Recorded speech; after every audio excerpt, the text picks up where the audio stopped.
Hello प्यारे बच्चों, आज का जो टॉपिक है वह हमारा इंपॉर्टेंट टॉपिक है जो कि बायो-सेवर्ट का नियम। बायो-सेवर्ट का नियम क्या है? आप जानते हैं ओस्टर्ड ने एक एक्सपेरिमेंट किया था और उसने यह बताया था यदि किसी चालक तार में धारा प्रवाहित की जाए तो उसके चारों तरफ चुंबकीय क्षेत्र उत्पन्न होता है।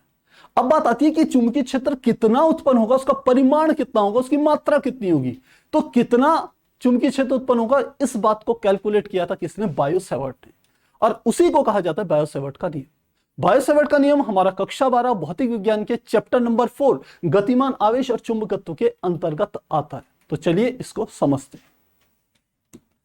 सबसे पहले बायो-सेवर्ट का नियम क्या है? बायो-सेवर्ट का नियम हमें सीधी सी ये बात बताता है कि किसी चालक तार में धारा बह रही है तो उससे कुछ दूरी पर चुंबकीय क्षेत्र कितना होगा, किस कारण से चुंबकीय क्षेत्र उत्पन्न होगा। जैसा कि ओस्टर्ड ने बताया था, किसी चालक में धारा प्रवाहित होगी तो उसके चारों तरफ चुंबकीय क्षेत्र उत्पन्न होगा।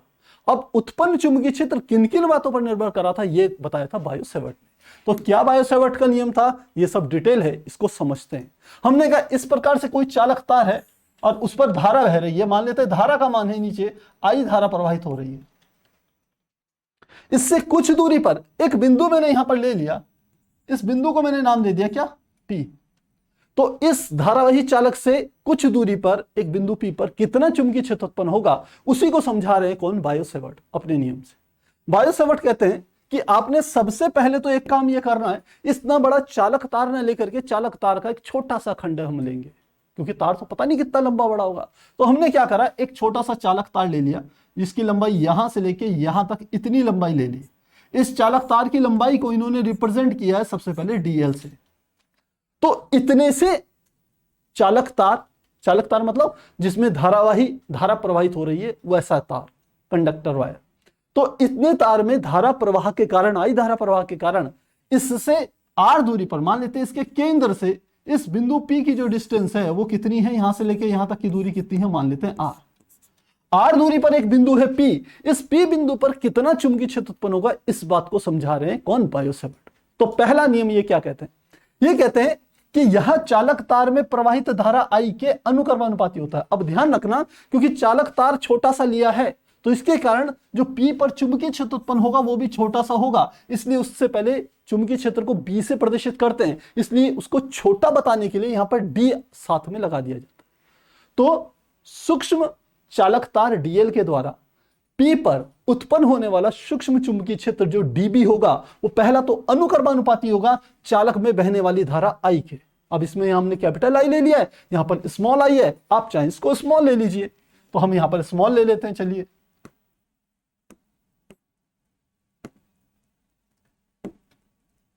तो यहां पर धारा कितनी आ गई, हमने कहा स्मॉल आई। तो पहला नियम ये आ गया, डीबी अनुक्रमानुपाती होगा आई के। दूसरा, यह चालक के उस अवयव की लंबाई डीएल के अनुक्रमानुपाती होगा जिसके कारण हम चुंबकीय क्षेत्र ज्ञात करें।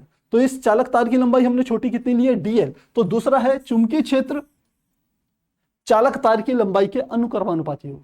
तीसरी इंपॉर्टेंट बात कि यह अवयव की लंबाई तथा अवयव के बिंदु पी से मिलाने वाली रेखा के बीच बनने वाले थीटा कोण की जया के अनुक्रमानुपाती होते हैं। इसका अर्थ क्या होता है?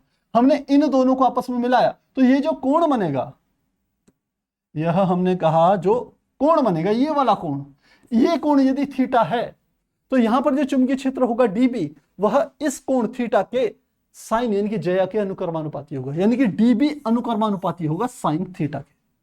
और चौथा हम नियम देखेंगे कि यह जो डीबी होगा, यहीं पर लिख रहे हैं, डीबी अनुक्रमानुपाती होगा किसके? यहां से लेके यहां तक की जो दूरी है, चालक तार से बिंदु पी की दूरी आर के वर्ग के व्युत्क्रमानुपाती होगा, यानी कि ये होगा 1/r² के। ये चौथा नियम है। इन सब चारों नियमों को यदि मिला दें तो सीधे सीधे बनता है डीबी अनुक्रमानुपाती होगा आई डीएल साइन थीटा बटे r² के। क्लियर हो गया? आसान हो गया? आपको समझ में आ गया होगा। इसी चीज को हमने यहां पर लिखा हुआ है अगले पेज में। ये डीबी अनुक्रमानुपाती 1/r² के, इन सब नियमों को मिलाएं तो हमारे पास ये आ जाता है, डीबी अनुक्रमानुपाती होगा आई डीएल साइन थीटा बटे r²। अनुक्रमानुपाती का निशान हटाएं तो एक कांस्टेंट ले लेते हैं, μ0/4 पाई, और साथ में आ जाएगा डीबी बराबर आई डीएल साइन थीटा बटे r²। और यही हमारा होता है बायो-सेवर्ट के नियम का फाइनल फार्मूला। ध्यान रखेंगे, जहां μ0/4 पाई क्या होता है, एक नियतांक होता है और इसका मान 10⁻⁻7 के बराबर होता है। यह भी ध्यान रखना। साथ ही एक इंपॉर्टेंट बात और कि म्यू नॉट जो होती है उसे कहते हैं निर्वात की चुंबकशीलता। क्या होगा? म्यू नॉट निर्वात की,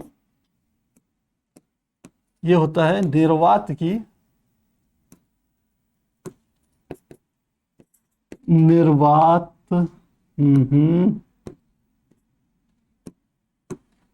निर्वात की चुंबकशीलता कहलाती है।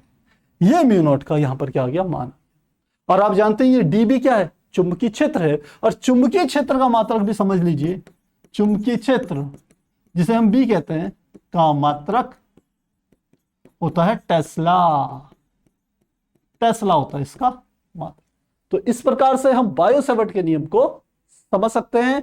प्यारे बच्चों, बोर्ड एग्जाम में यह नियम 2 से लेकर के 3 नंबर का आपको पूछा जाता है। केवल नियम पूछा जाएगा कि बायो-सेवर्ट नियम से आप क्या समझते हैं। 2 से 3 नंबर का प्रश्न जरूर आता है जिसमें आपको जितनी मैंने डिटेल समझाई है ये पूरी डिटेल आपको वहां पर बतानी पड़ेगी।